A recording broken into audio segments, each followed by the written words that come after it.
Huwag mong isipin ang mga negatibo, huwag mong hayaang mawala ang mga ngiti mo.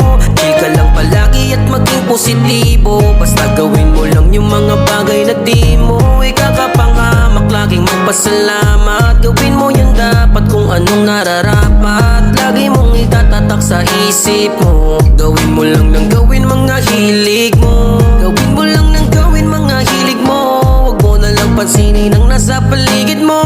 Walisin ang mga negatibo, buksan ang mga ngiti mo, palayain sa isipan ang mga tangan na hindi mo malis sa sarili mo. Ba't lagi kang nakakulong? Di naman yung sagot sa lahat ng iyong tanong. Lahat tayo ay may pag-asa na matamasa, na makamit yung magandang buhay at magandang umaga. Di lang naman ikaw ang may bitbit na mga suliranin. Isipin mo na lamang laging may Diyos ka at panalangin. Gawin mo na lamang kung ano ang dapat.